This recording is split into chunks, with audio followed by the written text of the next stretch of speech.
띵잘. 네, 오늘은 디즈니 플러스와 함께하는 추천 영화 팝 칼럼니스트 김태훈님 모셨습니다. 안녕하세요. 네, 안녕하세요. 반갑습니다. 팝컬럼니스트 김태훈입니다. 세상에 팝컬럼니스트로 알려져 있고요. 영화 음악에 대한 어떤 평이라든지 글 또는 방송 활동을 주로 하고 있습니다. 최근에는 KBS 2라디오 아침 7시부터 9시까지 저희 띵잘 채널과 함께하고 있는데 평소에 저희 띵잘 채널을 혹시 보신 적이 있으신지 한번 여쭤볼 수 있을까요? 여러 번 낚여서 봤죠. 이대만큼의 야한 장면을 많이 만나지 못했어요. 콜라보 제안 받고 하셨을 때 이제 기분이 좀 어떠셨는지. 띵잘 채널에 나만 낚일 수 없으니까 다른 분들도 이 프로그램을 보고 낚여오겠구나 하는 생각을 아주 즐거운 마음으로 제안. 오늘도 월척 하나를 즐겨보고 있는 채널에서 디즈니 플러스에 관련된 영화 소식을 좀 이야기를 나눠보자 라는 제안이 와서 즐거운 마음으로 왔습니다. 낚여서 보신 영상 중에서 그 가장 기억에 남는 영상이 혹시 있으신지.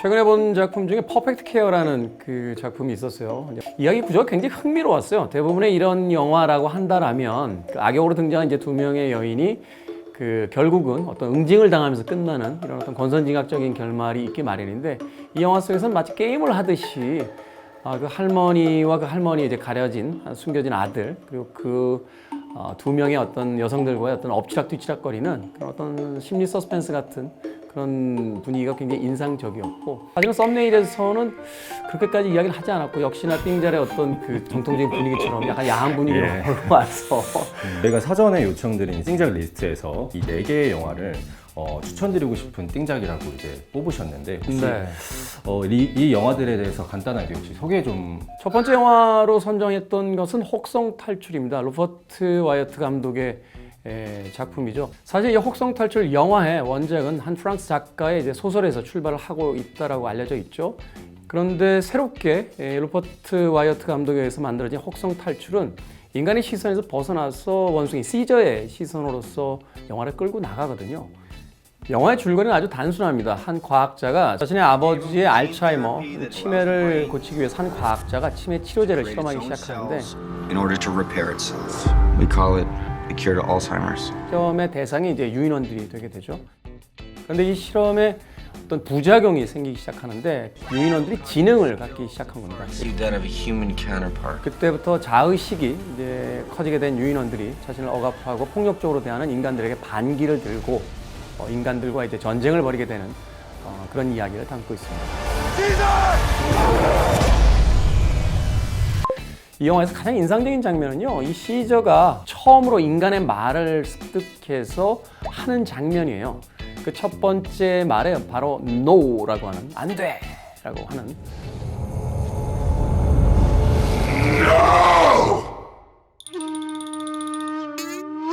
영화를 만드는 많은 작가와 연출가들은 이 영화 속에서 가장 주제를 담고 있는 어떤 메시지가 있는 순간들에 대한 고민들을 하기 마련인데, 유인원인 이 시저의 그 첫 마디를 왜 노라는 단어로 선택했을까?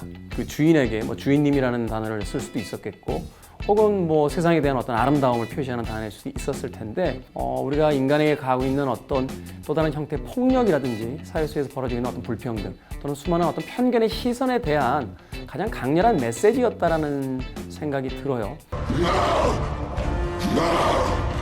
파이트클럽은 저주받은 걸작이라는 평가를 많이 받게 되죠. 영화 개봉했던 당시에는 굉장히 좋지 않은 점수를 받았어요. 이 작품은 결국 DVD 시장에서 새롭게 이 컬트적인 팬들에게 각광을 받으면서 재평가되기도 했던 그런 작품입니다. 영화의 스토리는 이렇습니다. 잭이라는 주인공이 등장을 하는데요. 근데 어느 날 출장길의 비행기에서 타일러 더든이라고 하는 비누 상인을 만나게 되죠.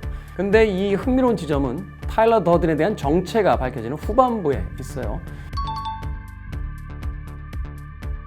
이 잭이라는 인물이 타일러 더든이 실제로 존재하지 않는 사람이라는 것을 깨닫게 되고, 이 타일러 더든이라는 캐릭터가 결국은 자기 안에 있었던 또 다른 캐릭터였다는 것을 깨닫게 되는 순간 영화는 파국을 향해서 달리기 시작합니다.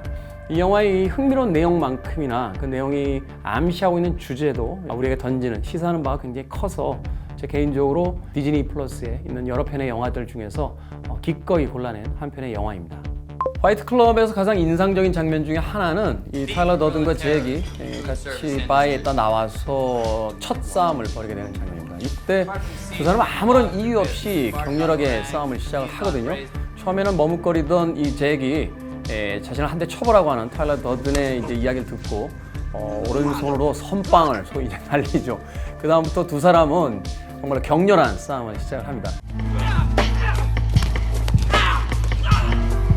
이 장면은 영화 속에서 가장 중요한 장면 중에 하나예요. 영화의 후반부에 가면 타일러 더든이라는 이 캐릭터가 결국은 제게 분열된 또 다른 자아였다는 것을 알려주는 장면이 등장을 하게 되죠. 결국 이 첫 장면, 두 사람이 싸우게 되는 이 첫 장면은 자신 안에서 각기 다른 자아가 처음으로 싸움을 시작하는 장면입니다. 구체적인 어떤 싸움이 결국은 내적 싸움으로 은유되는 그런 이 영화 속의 가장 멋진 장면 중에 하나입니다. 우리가 이제 흔히 슈퍼 히어로물이라고 했을 때 이제 마블 코믹스의 여러 가지 작품들을 이야기하죠. 근데 이런 작품들을 볼 때 많은 평론가들은 그냥 극장의 어떤 시즌 히트 상품 정도의 어떤 평가를 내리는 경우가 많습니다. 사실은 많은 다수 대중들을 상대로 해야 되기 때문에 영화의 어떤 깊은 철학이라든지 깊이를 만들기보다는 12세 아동들부터 그 위에 어른들까지 모두를 만족시킬 수 있는 아주 평이한 작품들, 그러나 화려한 볼거리가 있는 작품들로 만들게 되는, 기획하게 되는 경우가 굉장히 많거든요. 근데 이런 슈퍼히어로 장르에서 유독 걸작으로 평가받는 몇몇 작품이 있어요. 바로 이게 로건이라는 작품이라고 해요. 우리가 익히 알고 있는 엑스맨의 울버린이 주인공으로 등장합니다. 이 울버린은 조금씩 쇠약해지고 이제 죽음을 향해서 가고 있어요. 근데 우연한 사건에 휘말리게 되면서 한 소녀를 이제 보호해야만 하는 그런 사명 아닌 사명을 갖게 됩니다. 그러면서 펼쳐지는 일종의 파이널 컷 같은, 말하자면 이제 울버린의 퇴장을 알리는 그런 작품으로 기획이 됐고 또 줄거리가 이어지게 됩니다. 이 영화 속에서도 인상적인 장면이 하나 등장하는데요. 바로 영화의 도입부입니다. 리무진에서 자고 있던 로건이 어떤 소음에 의해서 잠을 깨게 되죠. 차 밖으로 나가봤더니 일단의 불량배들이 자신의 차에 바퀴, 휠을 뜯어가려고 하는 그런 장면을 목격하게 됩니다. Guys, those are chrome-plated lugs. You gonna strip them? 로건은 그 휠을 지키기 위해서 이 갱단, 일종의 불량배들과 싸움을 시작하게 되는데 자동차에 흠집이 날 것을 우려한 나머지 이 샷건으로 쏴드는 총을 자기 몸으로 받아요. 근데 결국 자신의 차에 이 샷건 자국이 남게 되고 거기에 분노한 이 로건이 첫 장면에서 그 불량배들을 이제 폭력으로 진압하는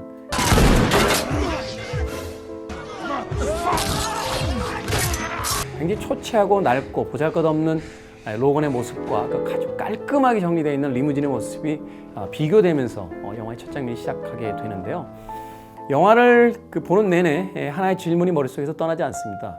로건이 지키려고 했던 그 리무진은 로건에게는 어떤 의미 혹은 영화 속에서는 어떤 의미를 가지고 있는 것일까?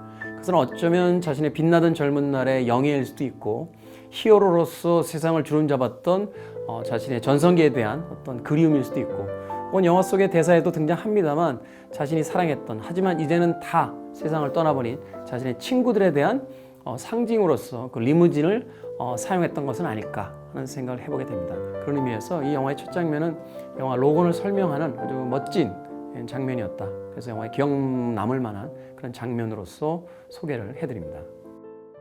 새 작품은 이제 저도 기존에 좀 봤었던 명작이긴 한데 이 노매드랜드를 또 뽑아주셨어요. 저는 사실 김태훈님이 이제 추천을 해주셔서 이제 이때 알게 된 영화거든요.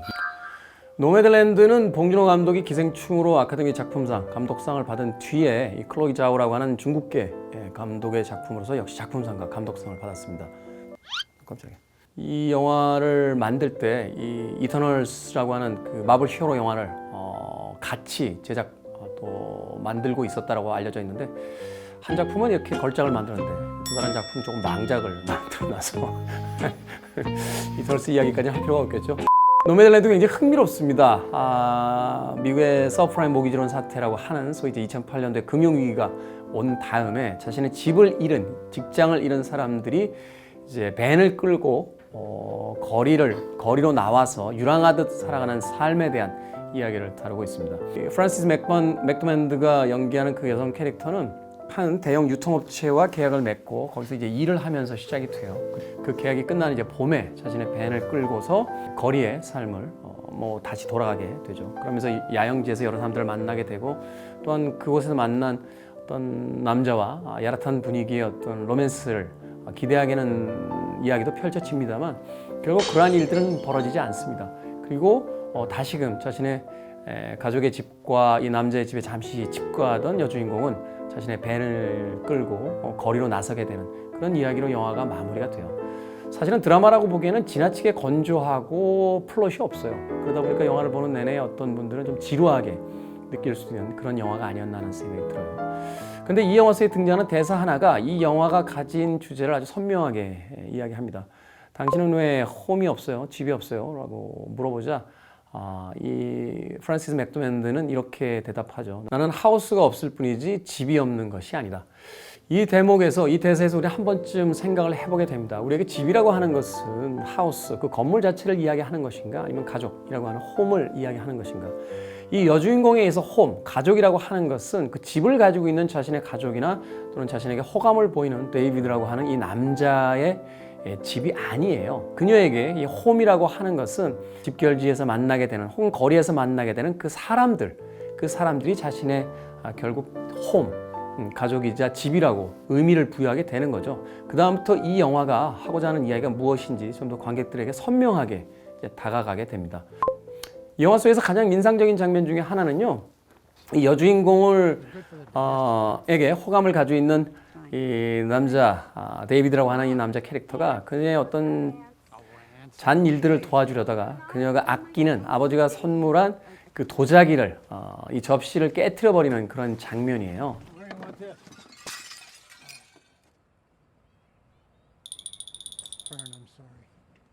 이 장면을 통해서 이 여주인공은 이 남자에게 가졌던 일종의 호감을 약간의 분노로서 이제 바꾸게 되는 그런 계기가 마련이 되죠. 참 뜬금없는 장면이기도 합니다. 영화의 이 후반부에 가게 되면 결국 이 데이비드와 더 친해지게 되고 결국 그의 집에서 그의 아들의 집에서 잠시 이제 거주하게 되는 그런 이야기도 펼쳐지거든요. 그렇다면 앞서 이 장면에서 그녀가 아꼈던 아버지의 이 그릇을 깨게 되는 것은 그건 어떤 의미일까 한 번쯤 생각해 봤어요. 최선을 다해 살려고 하는 우리의 일상과 우리의 삶을 이야기하는 것은 아닐까. 우리는 정말 최선을 다해서 살고 있습니다만 우리의 삶이 깨어지는 순간은 그렇게 거대한 무엇으로부터 오지 않죠.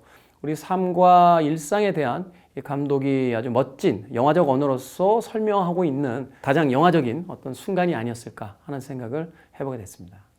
아무리 띵작이어도 너무 좋은 점만 찾으면 재미가 없기 때문에 굳이 이제 평론가의 시선으로 이제 이 영화에 대해서 단점. 혹성 탈출은 제목이 하자예요. 원작의 아우라를 빌려온 걸 알겠는데 아무도 탈출하지 않습니다. 오히려 우리 탈출 뭐 이렇게 이 파이트 클럽에서 가장 그 하자였던 장면이다. 뭔 소리야? 이런 오게티를 좋아합니다. 디즈니 플러스의 띵작을 이야기하고 있는데 위에서 변기물을 내리다니. 파이트 클럽의 오게티라고 하기보다는 좀 마음 상했죠. 저는 개인적으로 브래드 피트가 가장 멋있는 몸으로 나왔던 게 파이트 클럽이라고 생각해요. 영화를 보는 내내 컴플렉스에 시달려만 했죠. 너무 몸이 멋있어서 아쉬웠다. 재수 없었다 한마디로. 재수 없더라고요. 영화가 걸작이긴 걸작인데 재수가 없는 건 재수가 없는 거예요. 네, 인정합니다. 로건에 대해서 로건 오게티를 꼽자면 아쉬운 점. 아쉬운 점은 이 시리즈가 이제 마감을 했다는 것이 아닐까 하는 생각이 들어요. 사실은 울버린의 캐릭터는 정말 대단했죠. 엑스맨 시리즈의 거의 전부라고 할 정도로 엑스맨의 가장 중요한 캐릭터였는데 물론 이제 비장하면서도 가장 그다운 최후를 맞이해서 영화적으로는 굉장히 완성도 높은 작품을 만들었습니다만 일단 스토리상으로는 더 이상 로건을 부활시킬 수는 없겠죠. 만약에 여기서 다시 부활을 시킨다면 그건 정말 SF 영화일 수밖에 없는 상황인데 저는 그건 예의가 아니라고 봐요. 왜냐하면 아주 멋있는 퇴장을 한 캐릭터를 다시 불러내서 어떤 작품을 만들지는 모르겠습니다만 로건이라는 작품을 뛰어넘을 만큼의 어떤 작품을 만들어내지 못한다라면 저는 저 멋진 퇴장을 기꺼이 존중해줘야만 된다고 생각이 듭니다. 감사합니다. 그럼 마지막으로 이제 노매드랜드에 대해서 오게티를 꼽자면 아쉬운 점. 조금 불친절했다고 생각이 됩니다. 노매드랜드는 정말로 아주 깊은 이야기와 깊은 느낌을 가지고 있는 영화인데 아쉽게도 저 영화를 보면서 그 느낌을 받기 위해선 적어도 저 영화 속의 주인공이 했던 어느 고민을 우리 역시 했었어야만 해요.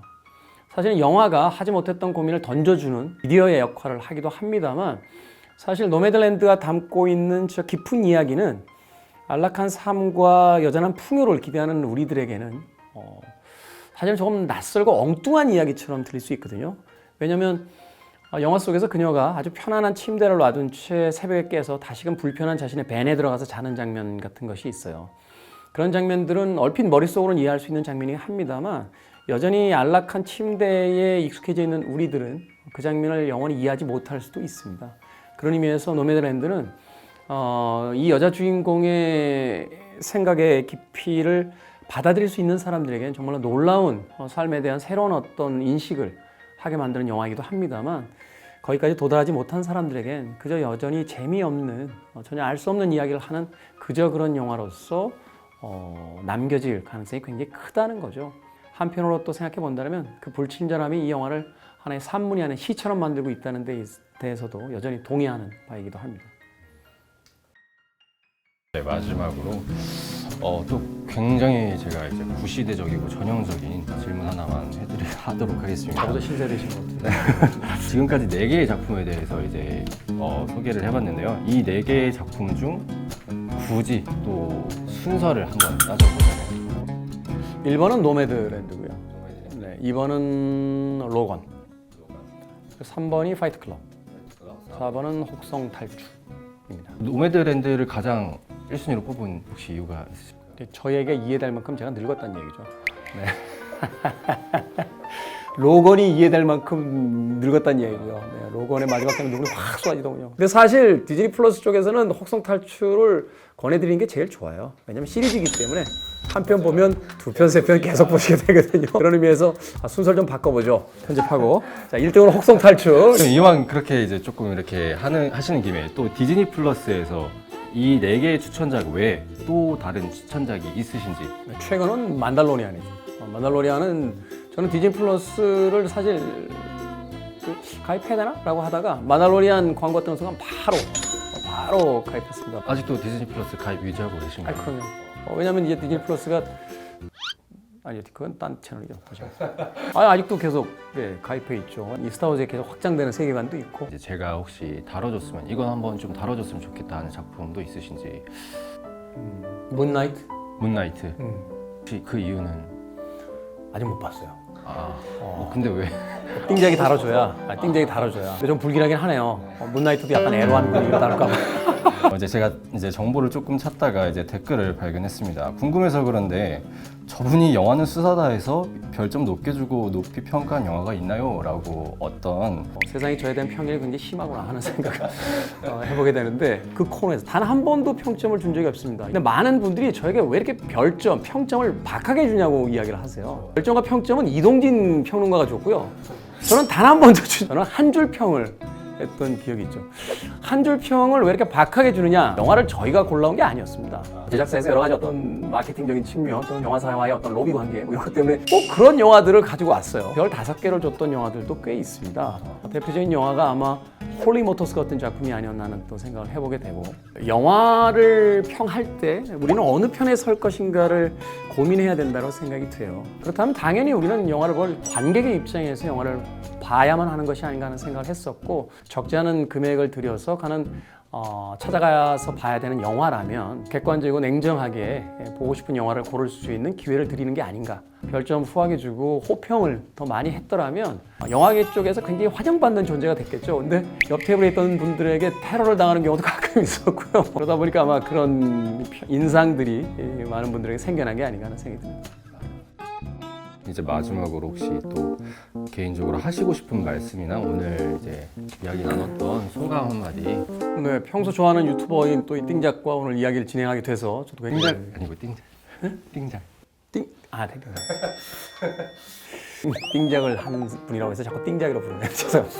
평상시에 제가 굉장히 좋아하던 유튜버인 이제 띵잘님과 함께 오늘 방송을 해서 저도 굉장히 흥미로운 시간이었고요. 또 기쁜 마음으로 방송을 했습니다. 자, 세상에 수많은 OTT가 있습니다. 그중에서 최고의 OTT라고 볼 수 있겠죠. 디즈니 플러스 많은 시청 바랍니다.